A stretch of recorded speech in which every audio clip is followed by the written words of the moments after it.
Ma'asyiral muslimin wal muslimat rahimani wa hafizakumullah. Tema kita bukan tema yang baru, tema lama, hanya sekedar mengingatkan tentang Syiah. Syiah itu sebenarnya lebih pasnya disebut Rafidhah. Ya, Rafidhah. Maka ada orang mengatakan menggabung Syiah Rafidhah. Ya, ada yang mengatakan cuma sebatas Syiah, ada yang mengatakan sebatas Rafidhah. Kalau para ulama lebih suka menyebutnya Rafidhah. Mengapa? Karena kata Syiah itu hanya membela atau mendukung. Misalnya pendukungnya Pak Prabowo, ya Syiah itu Prabowo, kan begitu. Pendukungnya Pak Jokowi, ya Syiah itu Pak Jokowi. Syiah itu artinya pembela atau pendukung. Pendukungnya Muawiyah bin Abi Sufyan, Syiah itu Muawiyah. Pendukungnya Ali, Syiah itu Ali. Hanya artinya pendukung. Maka makna ketika kelompok Syiah ada pertama kali pada zaman Ali bin Abi Thalib, tidak lain dan tidak bukan, mereka hanya mengutamakan Ali ketimbang Utsman bin Affan radhiyallahu anhu. Itu aja, tidak lain, hanya membela Ali. Pokoknya apa kata Ali dia akan membela, tapi belum membentuk sebuah aliran seperti yang saat ini. Jadi Syiah artian di zaman Utsman, di zaman Ali bin Abi Thalib itu tidak lebih dan tidak bukan hanya sebagai loyalis atau simpatisan saja, belum membentuk mazhab, belum membentuk akidah apapun. Maka Syiah diartikan pada zaman itu hanya pendukung. Syiah Ali pendukung Ali, Syiah Muawiyah pendukung Muawiyah. Maka sah-sah saja semua orang yang tinggal di Irak dan orang yang sependapat dengan Ali disebut Syiah Ali. Termasuk di dalamnya ada banyak sahabat Nabi ridwanullah alaihi. Atau pendukungnya Muawiyah, orang-orang Islam yang hidup di Syam.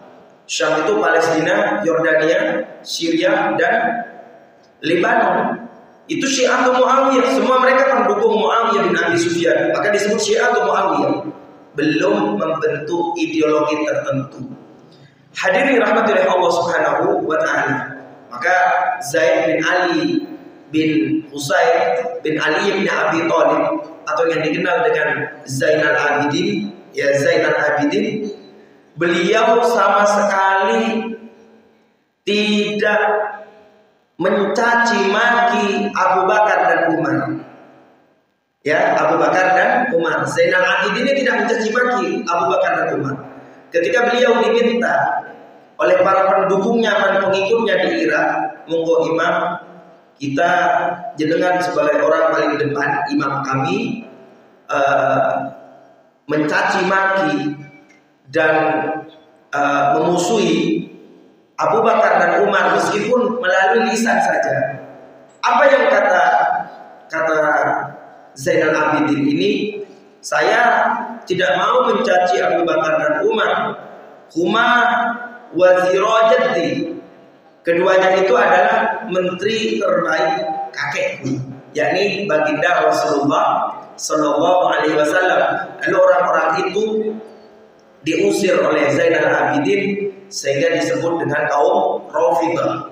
Karena kaum itu tidak mau memuliakan Abu Bakar dan Umar, bahkan mengajak untuk menghinakan atau berlepas diri dari Abu Bakar dan Umar. Maka disebut kemudian kaum Rafidhah. Hadirin rahmatullahi Allah Subhanahu wa taala. Berangkat dari sebuah hadis riwayat Imam Al-Bukhari an Hudzaifah bin Yaman, dari Hudzaifah bin Yaman. Kana an-nasu yas'aluna Rasulullah sallallahu alaihi wasallam 'anil khair wa ana as'alu 'anil syarri makhafata ay yudrikani. Dahulu di zaman Nabi Muhammad sallallahu alaihi wasallam, manusia yakni para sahabat biasa menanyakan kebaikan pada Rasulullah sallallahu alaihi wasallam. Berbagai macam kebaikan telah ditanyakan oleh para sahabat Nabi ridwanullah alaihi. Namun aku, kata Hudzaifah, saya tidak bertanya kebaikan. Saya bertanya apa saja keburukan yang dilarang oleh Islam. Saya tanyakan semua. Makhafata ayyudrakani fihi. Khawatir nanti saya terjerumus dalam keburukan. Maka ilmu mengetahui kebaikan baik, namun belum baik jika dia tidak namun belum cukup jika dia tidak mengetahui ilmu tentang keburukan. Saya ulangi, pengetahuan kita tentang kebaikan itu sudah bagus, namun belum cukup sebelum kita mengetahui tentang keburukan. Ibu-ibu sekalian rahmati oleh Allah, panjenengan tahu apa saja yang harus panjenengan kerjakan, kewajiban Anda sebagai seorang muslimah, sebagai seorang ibu rumah tangga. Bagus, namun belum cukup sebelum Anda tahu apa saja larangan yang Allah larang bagi Anda. Sama halnya begini, kita belajar tauhid. Ya toh? Kan dari dulu sering kita belajar tauhid, benar apa enggak?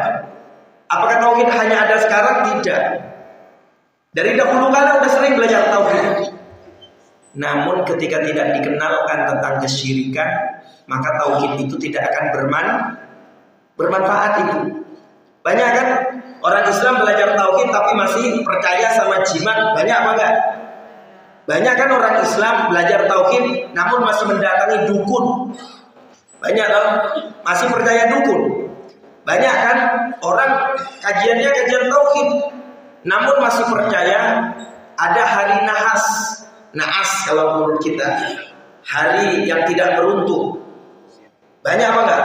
Hari sial, kalau orang Indonesia yang ngomong hari sial, banyak kan? Banyak kan orang Islam belajar tauhid. Namun ketika putrinya mau menikah, dia cari hari bagus. Banyak apa enggak? Masya Allah, padahal udah belajar tauhid kok bisa begini? Tidak lain dan tidak bukan kasus yang dialami hadis tadi. Kalau orang lain bertanya tentang kebaikan, lalu mu'ad paham, oh kebaikan ini begini dan begitu, tapi belum tentu orang lain tahu tentang keburukan. Maka saya tanyakan itu, daftar keburukan, daftar perbuatan dosa yang Allah larang, maka saya perlu menanyakannya. Jangan-jangan selama ini kita sudah melakukan kebaikan, namun di sisi lain kita melakukan keburukan, jadi tidak bermanfaat kebaikan itu. Maka dengan pahamnya pembatal-pembatal tauhid, ya pembatal-pembatal tauhid, maka kita lebih waspada lagi. Tidak cukup kita belajar tauhid, tapi harus tahu pembatal tauhid. Tidak cukup kita tahu yang halal,